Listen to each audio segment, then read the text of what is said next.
This is James Hierchek with the Autochartist recap of last week's activity. We started out looking at the Euro Canadian dollar Forex market.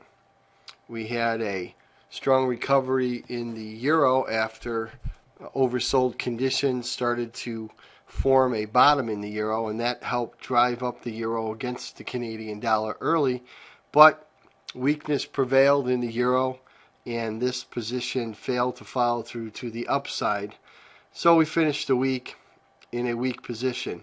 We're still holding the bottom. However, momentum is going to have to turn in order to put this market back on the same path that we started last week. We're also looking at the Euro British Pound, which is essentially a long Euro position short British Pound. And again, upside momentum was driving the Euro higher earlier in the week. However, that stalled as the Euro began to weaken to a new low, and that drove the British Pound higher. So this position also stalled, mainly because of the weakness in the Euro. Another market we were looking at was in the commodity sector, and this was the copper market. Because of the strengthening Euro and the weakening dollar, commodity prices such as copper, silver, and gold were starting to show a shift in sentiment back to the upside. But again, when the dollar began to strengthen, this market also failed, and we saw a resumption of the downtrend.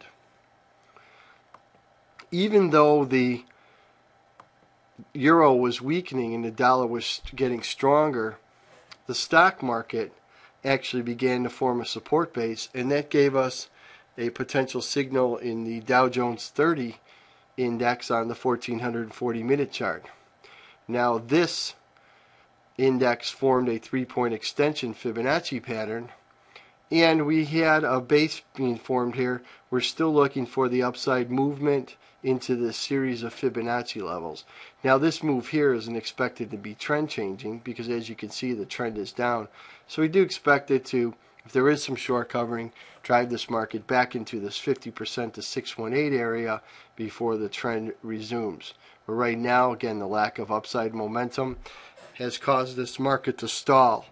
If it does take out these recent bottoms here, then we're looking for a resumption of the downtrend, and that'll negate the pattern.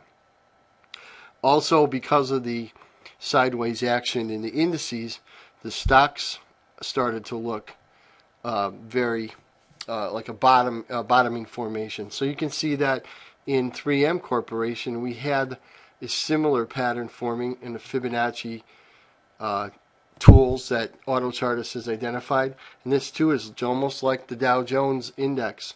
We had this 3-point extension formed, and we're in a downtrend. Now we're hoping for a rally into 50% to 618, and again, since the trend is down, this could be setting up another selling opportunity.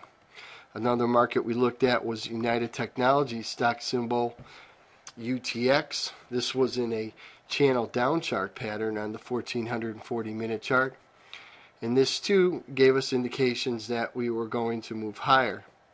So you can see here that a support base is formed, just like in the indices and in the 3M stock, and now we're waiting for momentum to turn this market higher. And again, because of this downtrend, we're expecting another shorting opportunity once this market finishes its retracement.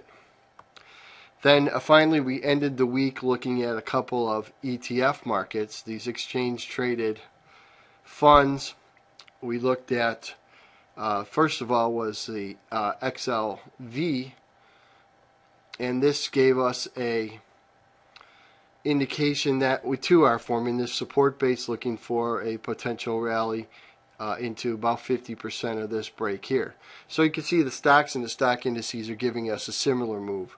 Although they're not expected to be trend changing moves to the upside, they will be or could be setting up the next shorting opportunity. It all depends on whether the support base holds.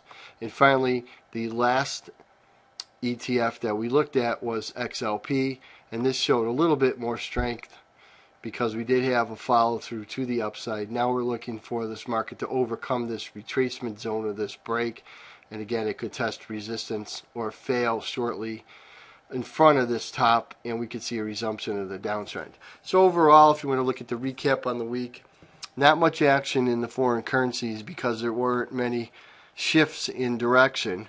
However, the stock indices did form a base, and that led to the formation of a base in the ETF market and the equity markets.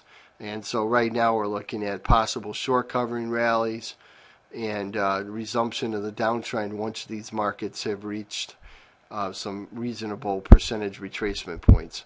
This has been Jim Hierchek with a recap of the Autochartist trading signals for the week ending May 25th.